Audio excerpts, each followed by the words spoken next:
Utah is one of the fastest growing states in the nation, but all that growth has created some serious concern over the long-term safety of our water supply. As part of a report with our partners at the Great Salt Lake Collaborative, Dan Rascone found out how city design moving forward could not only conserve water, but also make us happier. We have an exhibit called our Localscapes exhibit.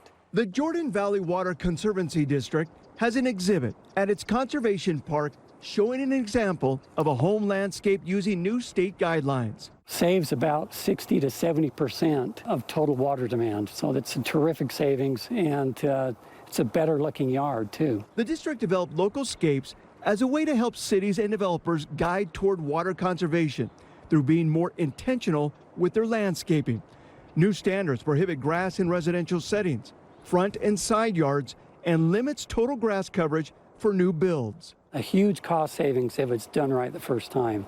The principles of Localscapes encourage vegetation that looks more similar to our foothills or low plains and pushes to be more intentional about where our grass goes. A common rule of thumb is only put the grass where you're going to use it. And if the only time you're walking on that grass is to mow it, it probably doesn't need to be grass. Jake Young is a city designer and landscape architect with City Designs. He calls grass a drug-dependent rug. It uses a lot of resources and water and fertilizer to stay alive. Being intentional about where we put it often means designing spaces for community use. Some of that shared space in a community might be for playing and playgrounds.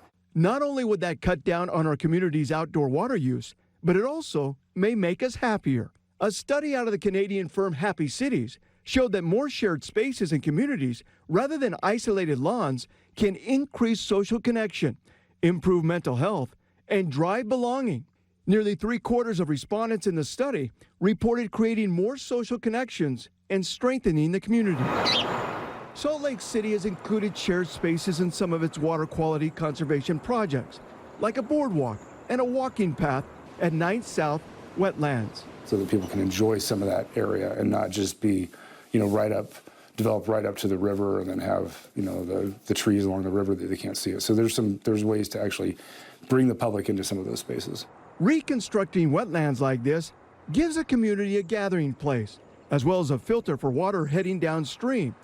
Keeping water clean for the Great Salt Lake and other bodies of water is important to Salt Lake City. A healthy Great Salt Lake impacts everybody. We're not just thinking about today or tomorrow, but we're thinking 40 and 50 years down the road. That includes looking at culinary water, storm water, and sewer water systems, cutting down on use and sending preserved water downstream. The landscape of the future, I think, is going to look very different than what we were seeing 10 or 20 years ago. Dan Rascone, KSL 5 News.